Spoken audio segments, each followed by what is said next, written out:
Is Dr. Wanda Dyson, who is here. We're fortunate to have her. She is an internist and who is now has evolved her practice into wellness health and treats mostly women. She's going to tell us more about that. She is in the local Washington, D.C. area, so welcome. And I'd like to hear more about your perspective on the clinical utility. Thank you very much. I'm honored to be here. So I'm going to tell a personal story which has colored who I am and how I feel about compounded bioidentical hormone replacement therapy. I prescribe bioidentical hormone replacement therapy, and I am a 15-year user of bioidentical hormones. As fate would have it, I am one of the 20% of women who experience severe menopausal symptoms. I had hot flashes, palpitations, tinnitus, insomnia, irritability, urinary frequency, vaginal dryness, painful sex, headaches, joint pains, and I couldn't concentrate on any mental activity for longer than 2 hours.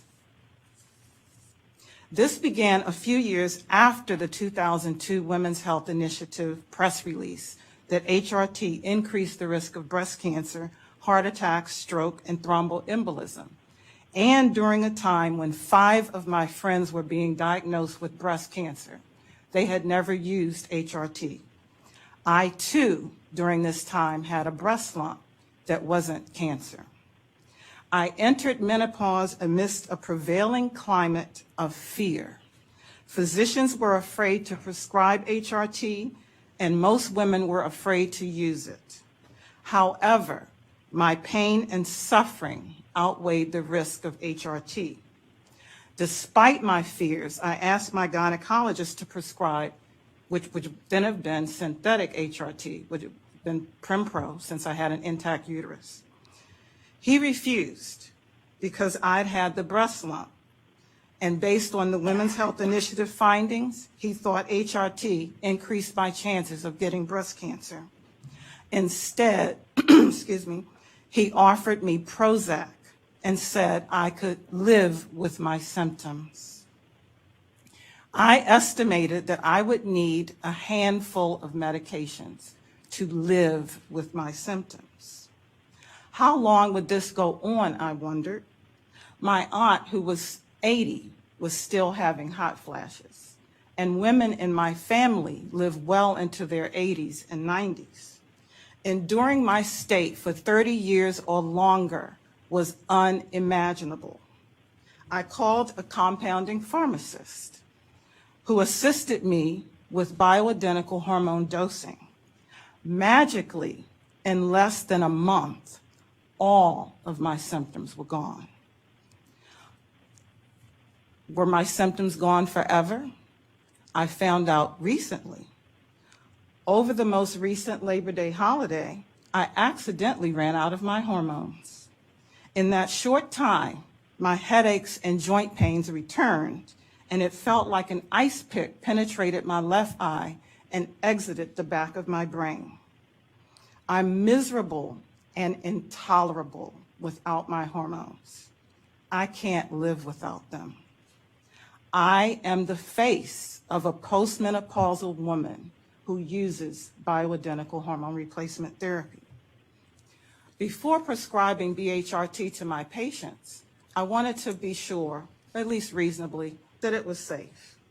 I combed the literature and I found a large Danish observational study of 698,098 women, followed from 1995 to 2001, which was published in the European Heart Journal in 2008. It examined the outcome of various regimens, estrogen only, cyclic combined, long cycle combined, and continuous combined estrogen and progestogen, as they call it. They also used tibolone and raloxifene. They used 3 delivery routes, oral, transdermal, and intravaginal, in various combinations. They varied the hormone doses, and also the duration of hormone therapy was different, and they monitored the age because they had a national registry. The Danish don't use conjugated equine estrogen. The Danish study found a lower risk of heart attacks with a cyclic combined regimen of estrogen and progestogen, which gives monthly bleeding. The vaginal route reduced heart attacks by 44%, and the transdermal reduced heart attacks by 38%. The lead researcher of the Danish study, Dr. Ellen Lockgaard, concluded, and I quote, that when hormone therapy is indicated for a woman, a cyclic combined regimen should be preferred, and that application via the skin or the vagina is associated with a decreased risk of myocardial infarction, end quote.